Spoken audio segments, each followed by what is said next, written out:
Good afternoon and welcome to our webinar today about remote work security. Thank you again for trusting us to be your advisors during this time. My name is Chris Moschella. I'm a senior manager here at Kiter and I lead our cybersecurity services within our risk advisory services group. During this presentation, please feel free to submit your questions via the chat. Your questions will be consolidated into a frequently asked question that we will send out to all of the attendees in the days following the presentation. Your questions are anonymous. So to the topic of this presentation. In the wake of the COVID-19 pandemic, many businesses were forced to move entire workforces from an on-premise workforce to a remote workforce very quickly. And naturally, there are security considerations that need to be addressed when employee computers move from the protection of a corporate network to the less controlled and frequently more poorly secured home network. And so we're here today to discuss those considerations. Our agenda is very simple today. Three main areas. We're going to talk about the increase in remote work and just how much it's increased over the past 2 months, as well as prognosticate a little bit about the future of remote work and how long it might be sticking around. We'll talk about the impact to security and then what we can do to secure our remote workers. And hopefully we'll have some tangible recommendations for you all to consider. This presentation is coming on the heels of a blog article we put up about a month or so ago regarding remote work amid the COVID-19 pandemic. And in that article, I made a prediction that over the next, I think I said 8 to 16 months, we're going to see a major increase in corporate data breaches stemming from weaknesses in remote work. Why 8 to 16 months? Well, according to both Verizon and IBM in separate studies, they found that the average time to detection for a data breach is over 200 days, which is a pretty big deal. So we'll probably start seeing some of the news regarding these breaches coming in over the next, anywhere from a year to year and a half. So how much is remote work to increase? Well, there isn't one metric for remote work, but there are a number of indicators that we can look at that should serve as a good barometer for how much remote work has increased. And to do that, we're going to look at some of the increases in the usage of the tools that are facilitating remote work. Microsoft Teams, the platform through which we're providing this webinar, reported some significant increases. So March 19th, which was already at that point about 2 weeks into the push here in the States for to stay at home. And at that time, Microsoft was reporting 44 million daily Teams users. And then April 29th, a little more than a month later, that number had almost doubled. So probably before all is said and done with this, Microsoft will have easily doubled their Teams users. Zoom, which is a popular meeting software, in 2019, they were reporting 10 million daily meeting participants. That was their peak in all of 2019. And now here in 2020, that number has absolutely exploded to a peak of 300 million daily meeting participants. That was the peak so far this year. Citrix, which makes some very popular remote desktop type software, released their Q1 financials. And in those financials, they reported their year-over-year subscriptions increased from 2019, from Q1 of 2019, increased 55%. And their year-over-year revenue overall as an organization was up 20%. And bear in mind that these increases are only as of the end of Q1, which was March 31st. Almost certainly these will have increased even further since then. And then the last one we're going to talk about here is the use of a service from Microsoft called Remote Desktop Gateway. So Remote Desktop Gateway is a remote desktop service provided by Microsoft, and it's available through a Windows server. And that is made available to users by opening up what we call a port port 3389, and we'll talk a little bit more about ports later in this presentation. So as of March 6th, we were seeing publicly accessible remote desktop protocol ports, port 3389, that number was at about 3 million. And by May 4th, that number exploded to 4.6 million. And again, it would not surprise me if before this is all said and done, we end up doubling that number in a matter of months. So what's the implication with all this? You know, there's probably a lot of business leaders who might be inclined to say, you know, we moved everyone to remote work. Well, you know, we could spend the money in, you know, tightening up the security now, or we can kind of roll the dice and we'll get everyone back in the office within another month or so anyway. And you know, that if that's the choice, then that's the choice. But I think that we're probably based on the news that we're seeing, we're likely to see that a lot of these remote access tools are probably here to stay for most businesses. I know at Kiter, you know, when everything opens back up, we're not going to have 160 employees, you know, back in the building on day one. It'll be slow and phased. Google and Facebook are doing the same thing. Google is not allowing anybody to come back into the office unless they need to be there until the end of the year. Facebook is allowing people to come into the offices, but they are allowing people to work from home until the end of the year as well. We're also seeing some indications that businesses are making long-term decisions to increase the amount of remote work. Nationwide Insurance is moving all employees to a hybrid work from home model, and they're cutting leases at 4 huge locations. So they're keeping their headquarters, but cutting leases at 4 huge locations. Recently, there was news that an email from Jack Dorsey, the CEO of Twitter, to all of the Twitter employees indicated that he said most employees can work from home forever. So I would call forever long-term. And we're also seeing news that Alphabet, Google's parent, is pulling out of deals for acquisitions of 2 million square feet in office space. Recently, amid the pandemic, Gartner performed a survey to ask about how companies were dealing with this. And Gartner found that 75% of the CFOs that they polled in their survey plan to shift at least 5% of their jobs to permanent work from home positions. And although a much smaller percentage, 6% of the CFOs were very bullish on work from home, saying that they plan to move half of their workforce to permanent work from home following the pandemic. Gartner also polled employees, and 57% of the employees that were polled found that they liked working from home. They wanted to keep doing it, and 48% felt more productive. And all of this coincides with a long-term study that took about 2 years that Stanford published. And what Stanford found was that, you know, companies really like saving the average rent per employee when they have work from home models.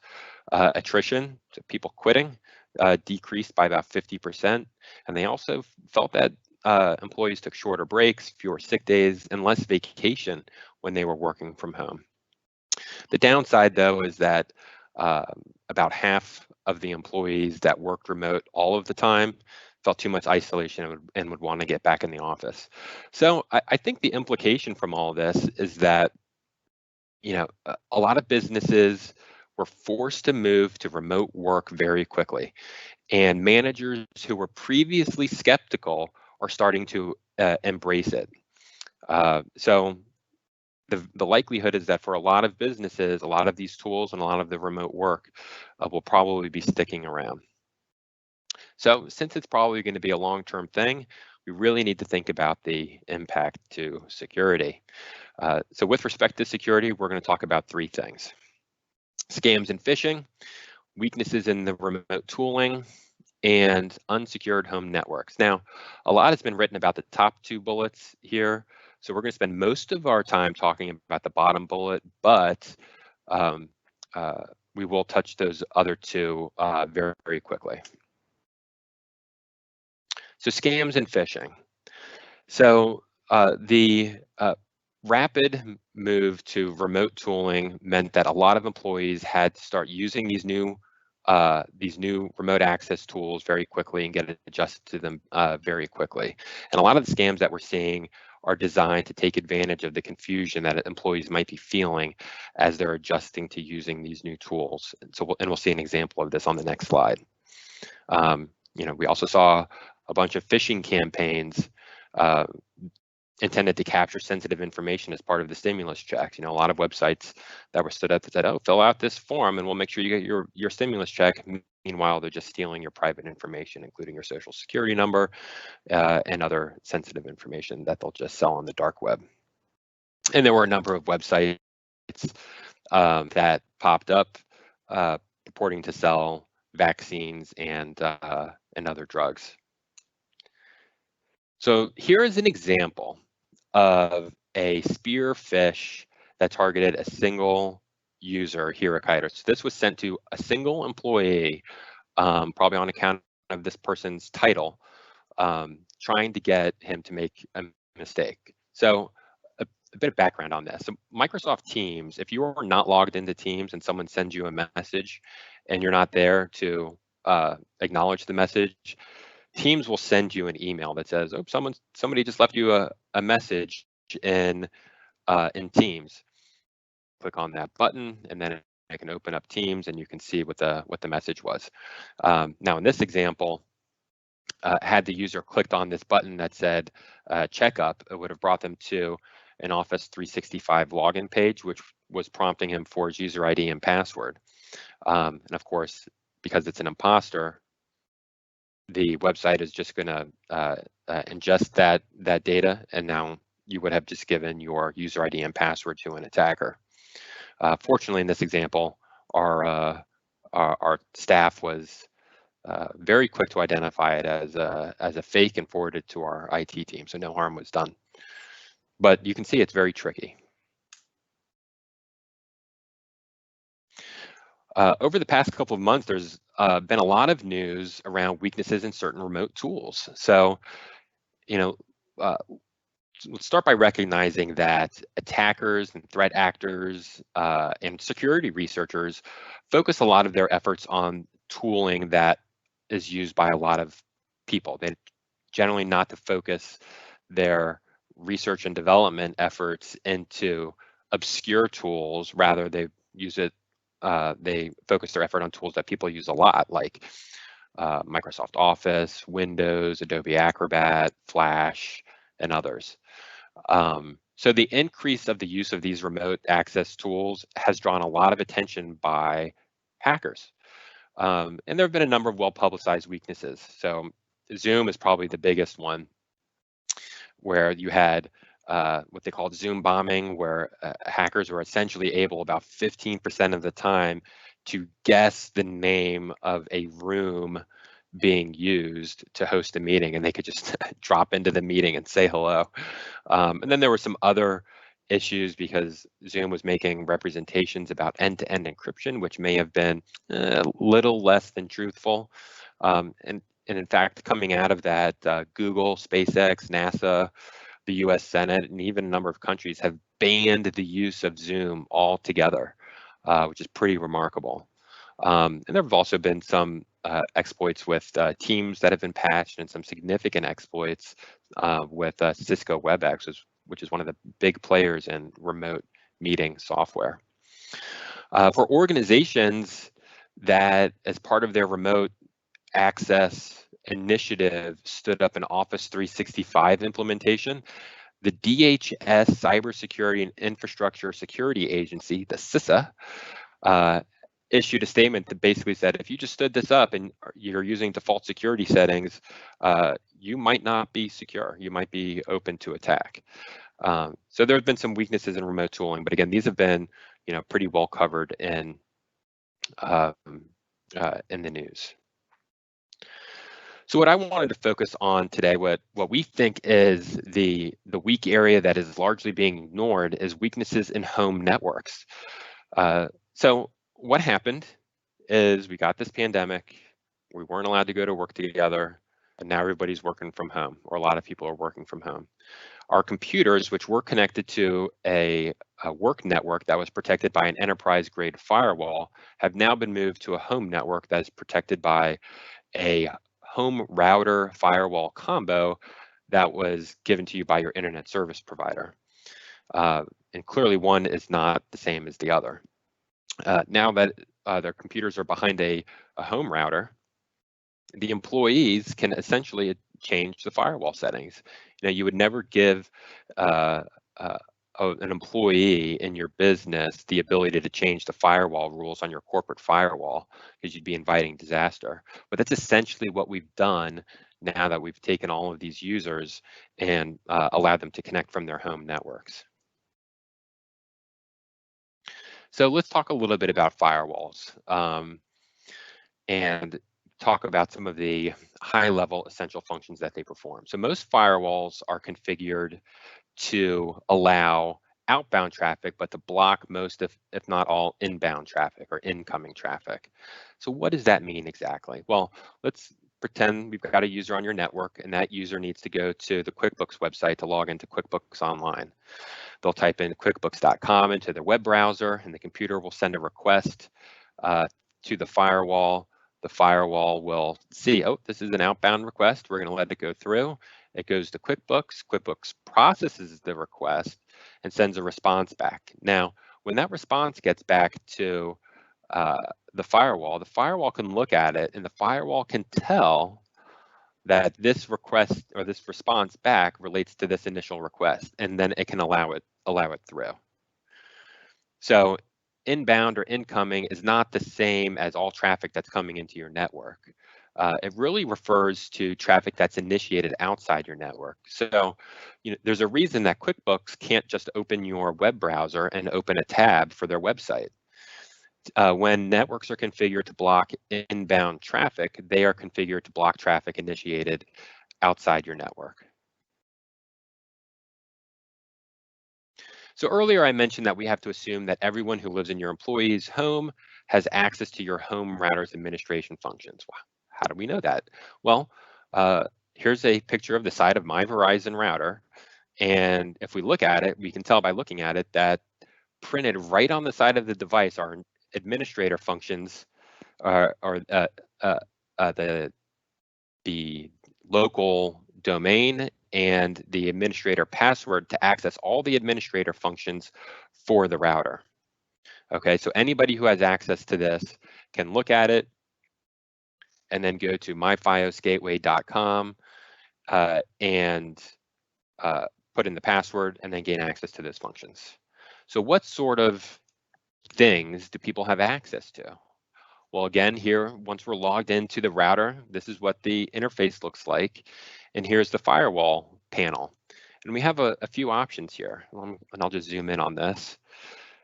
So in looking at this, we can see that the typical security, the normal security settings allow outbound traffic, but it rejects inbound traffic. Okay, but with just a click of a button, they can select minimum security, which allows outbound as you would expect, but it also accepts all inbound traffic. So people, including threat actors, initiating connections to the inside of your network from outside your network would be allowed with just clicking this this little radio button here,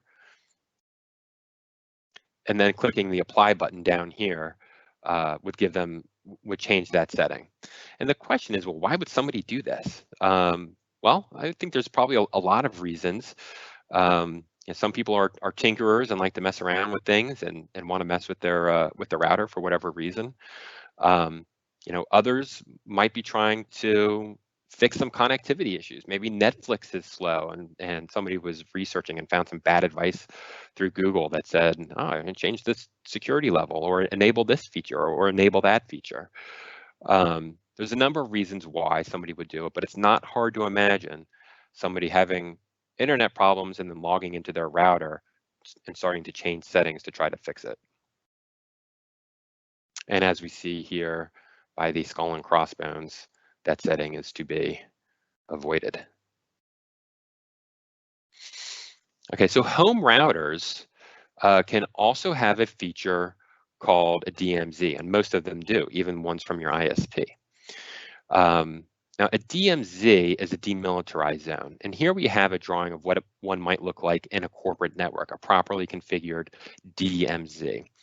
And a DMZ is used to safely expose services to the public internet that you would want to expose, such as a website. And it's characterized by having an exterior firewall, an interior firewall, and the servers you want exposed sandwiched between. So in this particular scenario, we've got our company network, and users can freely access whatever they need to access on the internet, but we also have this website that we want to serve to clients. So a client can log into the website, and the website sends a response back. The exterior firewall allows the inbound connections from this client through the firewall into the web server. But this interior firewall has a firewall rule that blocks inbound connections, meaning this website, if it were ever compromised by a threat actor, could not then be used to mount another attack to the internal network.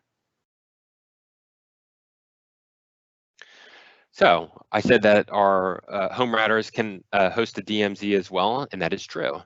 And I think that the biggest risk is the second risk that's noted here, putting a device in the DMZ that is then compromised and used as a staging point for further intrusion. And here's a picture of, again, my FiOS firewall's interface. The description here from Verizon says, allow a single networked computer or device to be fully exposed to the internet. And this is dangerous. All you would need to do is click enable and then add the IP of the device that you wanted to put into the DMZ, and you've done it. And in case you don't believe me that it's dangerous, FiOS has been generous enough to give us a warning that we're about to do something dangerous. So reading from this pop-up, so if we were to press enable or apply on the previous page, this is what would pop up, and it says, enabling DMZ host is a security risk. When a computer or device on your network is the DMZ host, it is directly exposed to the internet and loses much of the protection of the gateway firewall. If it is compromised, it can also be used to attack other devices on your home network. Click enable DMZ host to confirm. So they don't want you to do it, but they'll let you do it if you feel like you need to. So as part of my research for this presentation, I wanted to test the DMZ on my host firewall and see what I could do with it. So this screenshot here is from the console of a computer that I placed into the DMZ on my home network. And from that computer, I issued a ping command, which is just to check for a heartbeat at another network location. So I entered this ping command to this IP address, and this IP address was for another computer on my home network. And as we can see over here, by the fact that we have responses, this is the time it took for the computer to respond, that indeed a computer in a DMZ on a home network can still talk to computers on the interior of the home network. So again, so here's a picture of a properly configured corporate DMZ. Again, this is very simplistic, but at a high level, this is what it should generally look like. And the reality is that a DMZ configured through your home router looks nothing like this. In fact, one wonders if you could call it a DMZ at all. It's not hard to imagine now a threat actor accessing this server that's in the DMZ and then using that server on the DMZ to directly steal data from a work computer that's on the home network, or potentially compromising or taking over this computer to further intrude into the corporate network. Another common setting on a home router that is commonly altered is something called port forwarding. So a bit of background. What is a port? A port is a logical access pathway through a network to another computer. And there's over 65,000 ports that can be used to shuttle traffic across the internet. So here are a few common ones. HTTPS, so secure web traffic, is served over port 443. In fact, if you wanted to do an experiment, you could type in google.com:443, and it'll just redirect you to the HTTPS website. But if you typed in something else, more than likely the request would fail. HTTP is served over port 80, so unencrypted web traffic over port 80, file transmission protocol over port 21, SMTP and POP3, both popular email services, are served over port 25 and 110. And then the last one is Minecraft, served over port 25565. So Minecraft, as you may or may not be aware, is a game that is popular with the kids these days. And if someone wants to host a Minecraft game, they need to configure port forwarding. So what is port forwarding? So port forwarding is when you essentially expose a port, you allow inbound traffic through a specific port and tell traffic on that port to go to a particular computer on the network. So it's not hard to imagine little Jimmy setting up his Minecraft server to play with his friends, and sure enough, his buddies can all play Minecraft with him while we're all staying safe at home. But with this server exposed to the internet now, this thread could also get access to the server. And be assured, there are constantly threat actors, hacker organizations, and security researchers that are constantly scouring the internet for open ports. The same way Google is constantly scouring websites to index, there are other services and other organizations and threats that are constantly just looking for open ports. So threat actor, hacker happens across port 25565 on your home network, attempts to take over the Minecraft server, and I'm not sure it's safe to assume that little Jimmy is a security expert and has appropriately locked down this server, but this server has been compromised. Just as with the DMZ, it can be used as a staging point to steal data from this computer or to mount further intrusion into a corporate network.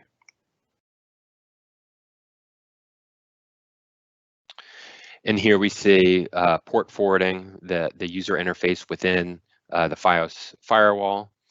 And it says, this feature enables applications, games, webcams, IM, and others by opening a tunnel between remote internet computers and the specific device port inside your local area network. So this is dangerous, as indicated by the person who's slipping and falling. So there are a lot of things that can go wrong on a home network. I think those were the big ones that relate to the recent push for remote work, but there's others to be aware of as well. So very briefly, we'll run through these. Most home routers can be configured for remote administration, meaning you could log into a router from outside the network. You could log into your home router from work and start changing settings. Well, if you can log into your home router from work or from Starbucks, then a threat actor in the Ukraine or North Korea can do it also. So we tend not to advise using remote home router administration. It just invites more problems than it solves. Using weak passwords or no password at all for Wi-Fi is a problem. Using any of these older wireless protocols, which tend to still be available on a lot of routers, is a problem, but they can be disabled without causing any issues on a home network.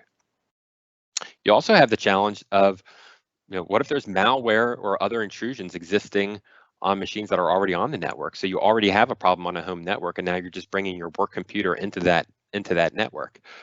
At any one point in time, there are thousands and thousands and thousands of computers that are currently compromised. In fact, you can go to the dark web and actually just buy remote access to computers on home networks that have been compromised. So what happens if you bring a work computer onto a network that has an existing intrusion or a vulnerable machine? Microsoft recently stopped support for Windows 7, but it's still commonly used. And there's a lot of Windows 7 machines out there that are no longer receiving security updates because they're no longer being issued. There's also the risk of having insecure Internet of Things devices on the network. Your smart TV, your smart washing machine, your smart sprinkler system, your smart light bulbs, your smart everything, right? They can be very convenient, but they can also introduce security risks because security is very frequently an afterthought in the development of these products. And then the last thing I'll mention is out-of-date router firmware. So this is the software that's on the router itself, the software that serves those web pages we were looking at, and the software that filters all the traffic. It can become out of date, and it itself can have security weaknesses that need to be mitigated.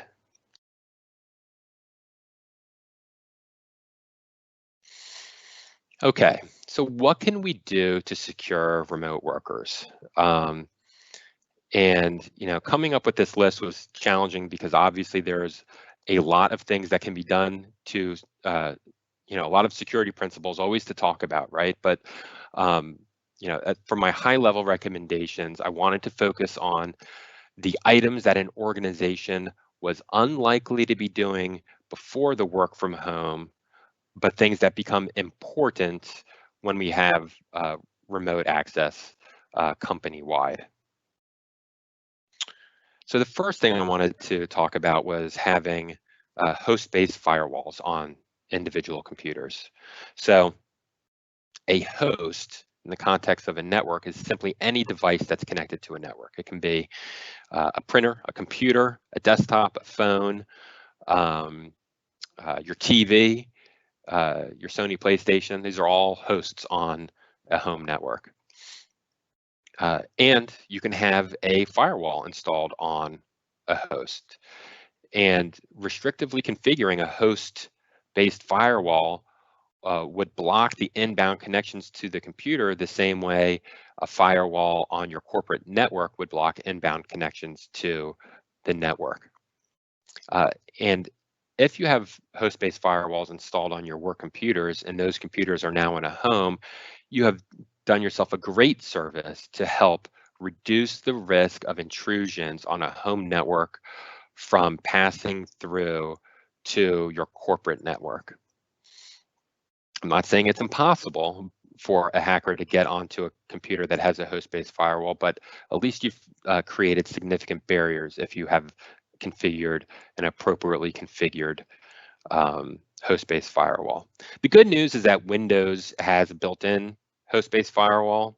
The bad news, unfortunately, is that the default settings allow inbound connection, so it does require some configuration.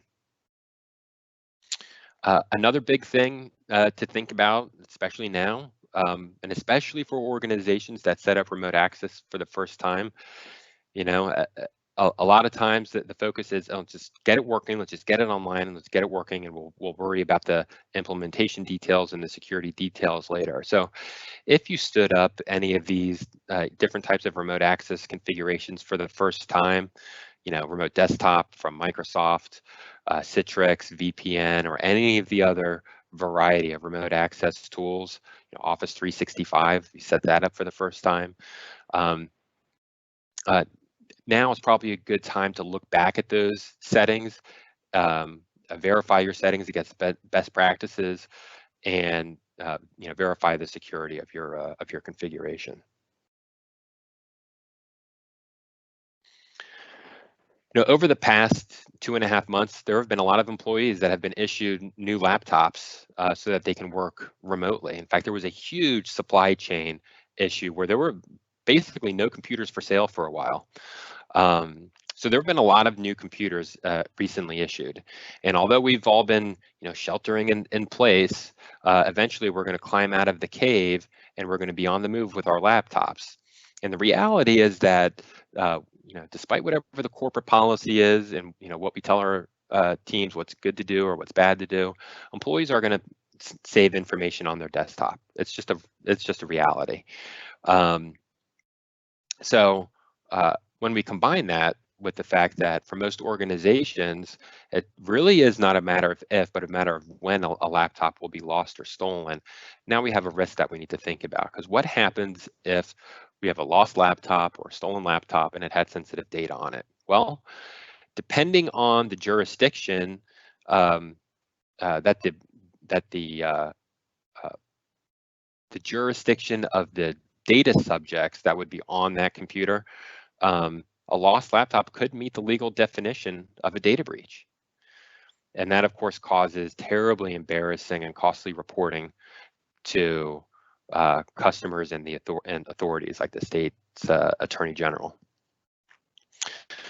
The good news is that by most legal definitions, encrypting the hard drive makes the hard drive unreadable to anyone who finds it, which means that if you lose a computer or if a computer is stolen and it had sensitive information and the hard drive was encrypted, it does not meet the legal definition of a data breach. So all these new computers that we just gave to our staff, once they get back into the office, it's time to make sure that those hard drives are encrypted. Multi-factor authentication is hugely important for remote access, especially with Office 365, because there's a gazillion different phishing campaigns to try to steal your password and your user ID, as the example that I gave earlier in the presentation with the hacker spear phishing a Kiter employee with a fake Teams message.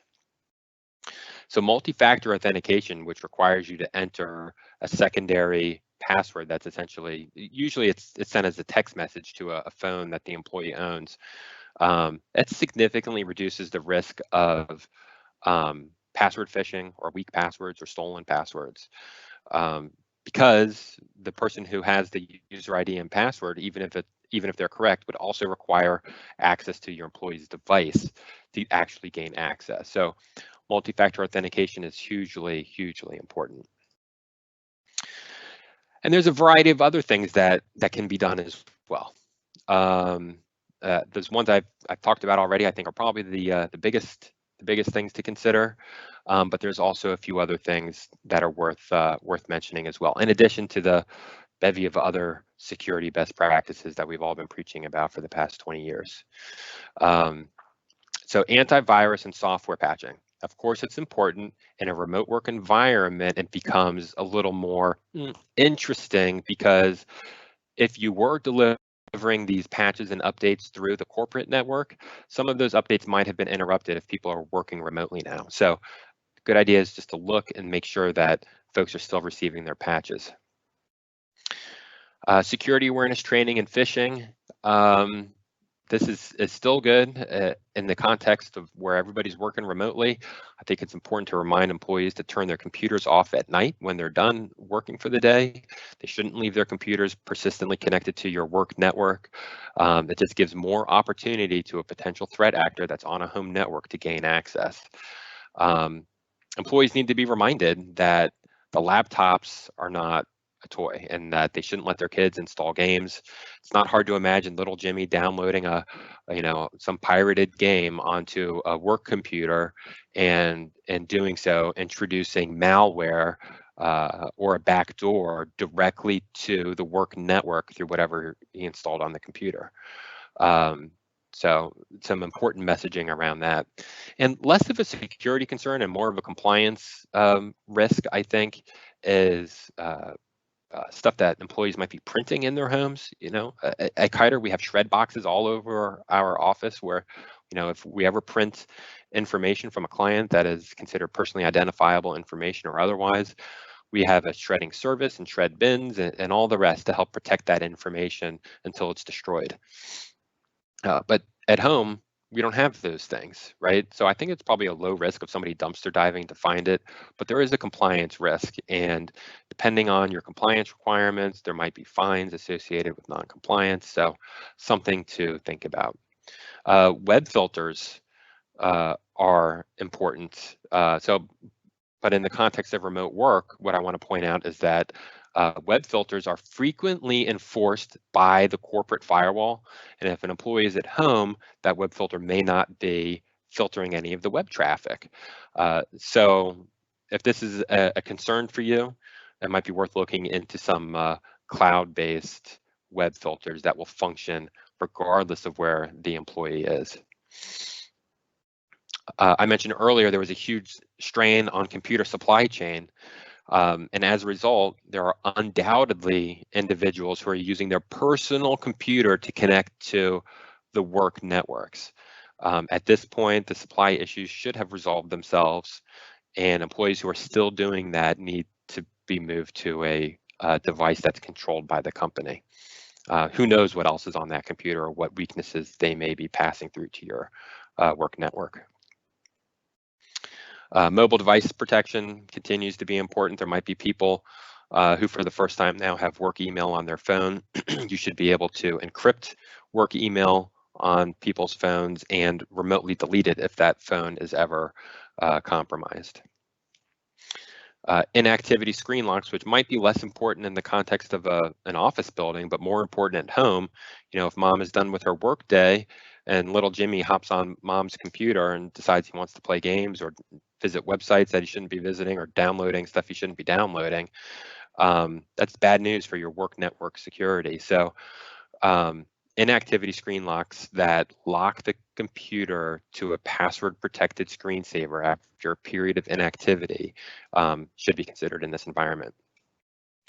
And intrusion detection continues to be important. So, you know, as you're weighing the risks to your organization, there's a number of things that we can do to help. You know, if you need security awareness training, you know, we've been providing that for a number of years now, and we're happy to provide it. If you want a access-focused risk assessment, a remote access-focused risk assessment, we can tailor our cybersecurity risk assessment program to focus on remote access, and we can perform quick penetration tests of remote access servers that you may have stood up, such as like a VPN or Citrix, to see if we can get in from the outside, taking the perspective of a hacker and try to compromise your systems. And then we can perform technical reviews of everything you've set up to see if we think there's any security red flags in there, such as looking at a VPN, Citrix, RDS configurations.